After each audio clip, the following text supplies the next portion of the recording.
Well, kind of a discount happy hour to get you for locals only. Take a look. Okay, we're here at Dick's Last Resort. It's just one of the areas here in the gas lamp that says, for you locals, you San Diegans, come on down because the convention is for you too. Steve, this whole idea is to what? To let locals know that, hey, we're ready, we're willing and able to serve you too? Sure, we want to invite all the locals down here to enjoy the convention and maybe see a few politicians and kind of absorb what's going on down here. Are you afraid folks are going to stay away? They're figuring, hey, the gas lamp is just going to be just a zoo.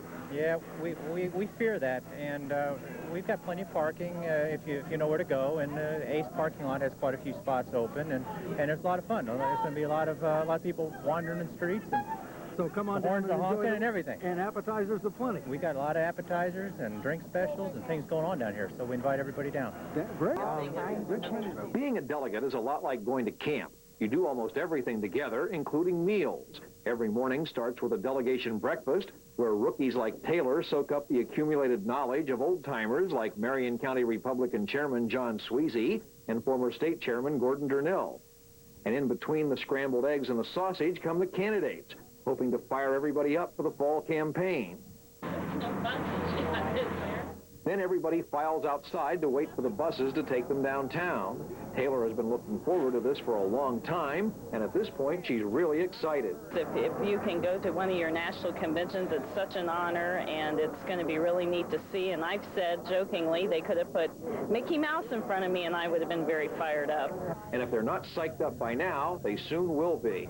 E! What is it about? Dole! Taylor's roommate, State Senator Pat Miller, has been to many conventions and helps her with the ropes. She finds out soon that delegates aren't coddled. The bus dumps them several blocks from the convention center, and they have to walk the rest of the way. Great! You want to take mine? Yep. Whoops. What have I got? You can tell convention veterans by all the campaign buttons they wear. Taylor is traveling light, carrying only her credentials, so she can start her own collection. I want to collect buy a lot of new ones, and so I just brought my delegate information. Then it's on through the maze of security. Yes, delegates go through all the metal detectors, too. No phones in there. No phones in there. I promise. Excellent. Finally, the convention floor. Ahead, a long day and night of speeches and business, long enough to test anybody's enthusiasm.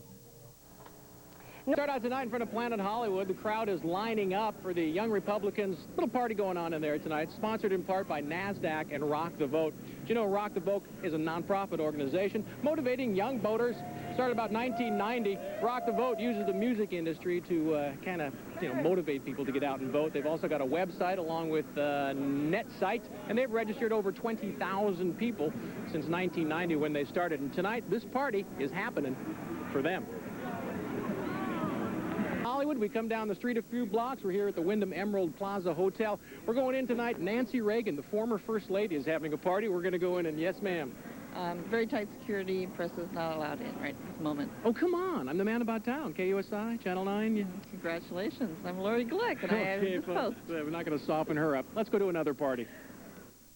Yeah, here we come back to the zoo. So, as you can see, we got in one, didn't get in another, but they are happening right now. The conventioneers get out about 8 o'clock. They go back to their hotel to shower and all that, and then come out to the parties. So we'll try to get into this one, but before we do that, I was lucky enough to catch up with a couple of buddies of mine from the old stand-up comedy circuit, Saturday Night Live alum, Mr. Al Franken and Bill Maher. I talked to them before they went in the George party here at the zoo. Oh, fabulous. We just did our first show, and it was literally the best crowd we've ever had. So, San Diego, I don't know what you people are doing down here, but you got my vote. So, Al Franken here. What are you doing in town, buddy? Well, we're doing this politically incorrect stuff, and Comedy Central. I've been on the floor. Been fun. How was it? San Diegans have always treasured Balboa Park, but it seems visitors from across America find it enchanting as well. Well, we heard it was a nice place to come hang out for the day. I'm amazed by the different trees. You know, they're so different from New England. It's rated the nation's #1 urban park by a national travel service, and Balboa Park ranks second only to the Smithsonian in its concentration of museums, galleries, and cultural activities. Remaining virtually unchanged since it was built in 1915 for the Panama, California Exposition, the park is getting a well-deserved facelift. have a park here that has quite a legacy. Just the thought that Theodore Roosevelt, Delano Roosevelt, Woodrow Wilson, all these people were involved in this project in the early 1900s is very meaningful. Besides carrying out extensive research to ensure that every detail was correct, the architects added 80,000 square feet to the existing space by adding 2 floors below ground and an intermediate floor above. The space will be used by the Mengay, the Art Institute, and the Old Globe Theater, allowing significant non-profit organizations to remain in the park well into the 21st century. Theodore Roosevelt said that this is something San Diego should try to maintain forever. Walking quickly but carefully through the packed aisles, there are plenty of smiles. Oh, it's wonderful! And a lot of funny hats and road maps to get you to the Guam or the California delegation. When you're a delegate, you got certain responsibilities, so you have to miss out on some of the parties, but that's okay. This is an important business that we're doing, and it's a pleasure to be here. It is good. It is good. The center looks good. There's a lot of excitement. Delegates come in all shapes and sizes. We're a family affair, so we just all stay together. And there are even a few surprises, like seeing George Shultz, not only caught up in the hubbub, but willing to take a moment to reflect about his tenure with President Reagan. Well, Ronald Reagan set the pattern of a president and a candidate who stood for something. Some people agreed with him, some people disagreed with him, but they all knew where he stood and where he was going. And then he went there, and it turned out very well. Well, always before I've been a special guest. I've been in the cabinet and get rooted around.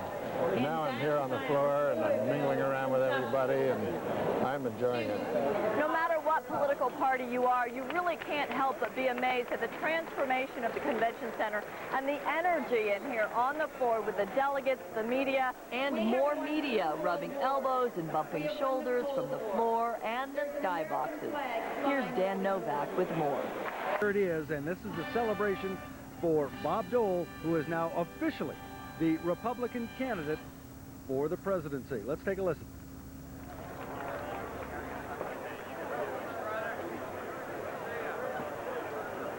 Apparently there's a lull in it because Bob Dole, as you know, was watching, and we were watching as well.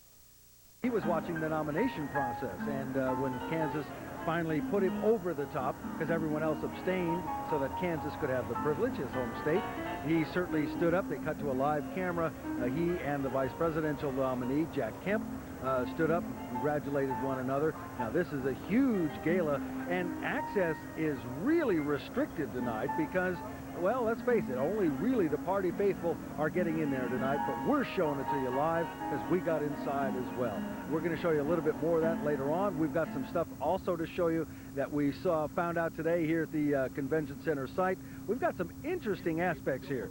So we've got tape of Dole arriving, I understand. If we can show that now, too, we'll get you there because he had to make his way. He's not walking anywhere. Believe me, this guy is not walking anywhere. It's a long process to get Bob Dole from point A to point B.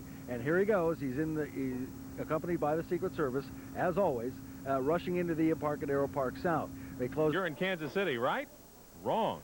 Welcome to downtown San Diego and the Kansas City barbecue restaurant. Meet transplanted Jayhawker Martin Blair. Frankly, in Kansas City, we would be one amongst many,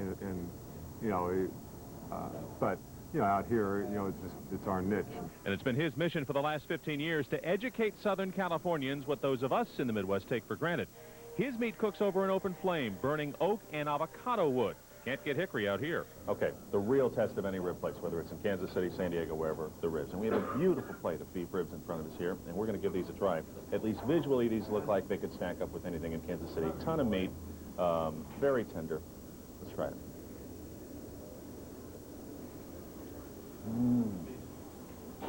I missed the smoky flavor to it, but these are pretty good. These are pretty good. These would work. Of course, you're a land of healthy people and vegetarians and things like that, but it's amazing how many people periodically come out of the closet and and come here with dark glasses, and especially the doctors, and kind of munch down your barbecue and get their quota of red meat and grease. And their quota of Kansas City favorites, from the Chiefs to the Jayhawks to Kansas City barbecue, a long way from home.